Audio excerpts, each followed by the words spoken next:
वो कहते हैं ना कि हर नया हादसा पुराने हादसे की बाज़गश्त को ख़त्म कर देता है।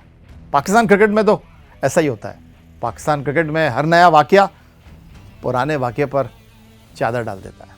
आजकल बड़ी चर्चा में है पाकिस्तान के test fast bowler Naseem Shah. उनके एक्स अकाउंट से एक पोस्ट की गई 26 मार्च 2026 को, ठीक उस वक्त जब वज़ीर आला पंजाब मोहतरमा मरियम नवाज शरीफ साहिबा ने पाकिस्तान सुपर लीग में बतौर मेहमान ख़ास शिरकत की। और फिर नसीम शाह के अकाउंट से जो पोस्ट हुई वो जनाब जंगल में आग की तरह फैल गई। लेकिन जल्द ही उस पोस्ट को डिलीट किया गया और फिर उसी अकाउंट से लिखा गया कि कुछ देर के लिए हमारा अकाउंट हैक हो गया था। लेकिन ये वजाहत काफ़ी नहीं थी, क्योंकि जो लोग सोशल मीडिया इस्तेमाल करते हैं उनको इस बात का बेहतर तौर पर इदराक है कि डेलिबरेटली ये गलती हुई या तो नसीम शाह से या फिर उनके अकाउंट को हैंडल करने वाले हैंडलर से। नसीम शाह को शोकाज मिला और फिर पाकिस्तान क्रिकेट बोर्ड की 3 रुकनी कमेटी नसीम शाह की जो गुफ्तगू थी उससे मुतमईन दिखाई दी नहीं और 1-2 मिलियन नहीं, पूरे 20 मिलियन यानी 2 करोड़ रुपए का नसीम शाह को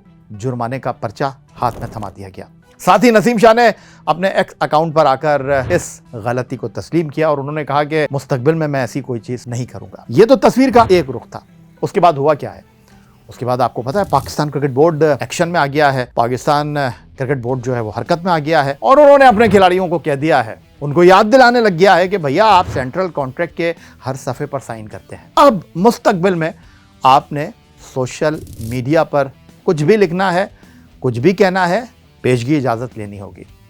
लेकिन ये बात इतनी आसान है नहीं, क्योंकि पाकिस्तान क्रिकेट टीम के जो क्रिकेटर्स हैं, कहा यह जा रहा है कि उनके जो मैनेजर्स हैं वो सिर्फ खिलाड़ियों के अकाउंट हैंडल नहीं करते, बल्कि वो तो सियासी लोगों के अकाउंट भी हैंडल करते हैं। और नसीम शाह के मामले में भी कुछ ऐसी ही गुफ्तगू की जा रही है कि जो उनकी टीम थी, जो उनके मैनेजर थे, वो जनाब एक सियासी जमात के अकाउंट को देखा करते थे।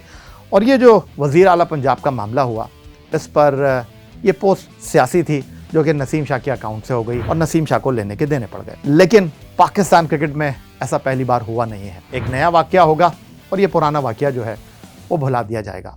माजी में पाकिस्तान टीम के खिलाड़ी मैच फिक्सिंग में मुलविस रहे, डिसिप्लिन की खिलाफ वर्जी की, उन्होंने कर्फ्यू को ब्रेक किया और बड़ी कहानियाँ अगर यहाँ पर मैं बताने लग जाऊँ तो शायद ये रील जो है वो बहुत लंबी हो जाएगी।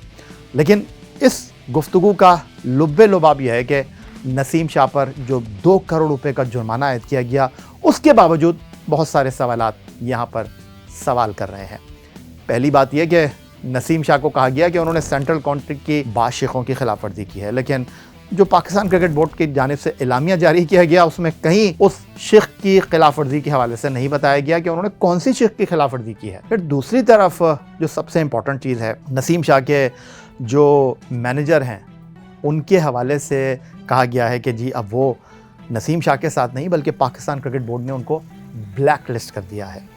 तो और भी क्रिकेटर होंगे, तो क्या वो मुस्तकबिल में इनके साथ काम करेंगे या नहीं करेंगे, ये एक सबसे बड़ा सवाल है।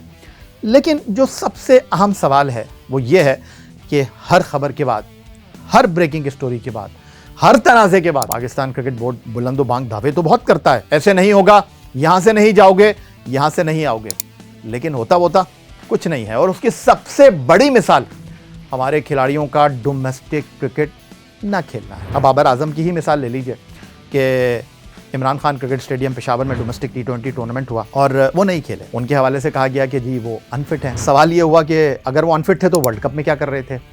फिर उसके बाद सलमान मिर्ज़ा के हवाले से भी यही कहा गया। तो पाकिस्तान क्रिकेट बोर्ड के जो मेडिकल डिपार्टमेंट के मामलात हैं, खिलाड़ियों के फिटनेस के जो मामलात हैं, वो भी जनाब सवाल करते हैं। कौन कब अनफिट हो जाता है, कौन कब फिट हो जाता है, ये पता ही नहीं चलता।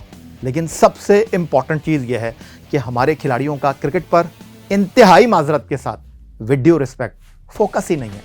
और फोकस कैसे होगा जब आप डोमेस्टिक क्रिकेट नहीं खेलेंगे, जब आप क्रिकेट को इज्जत नहीं देंगे, तो फिर ये क्रिकेट भी आपको इज्जत नहीं देगी। इस चीज़ को समझने की ज़रूरत है।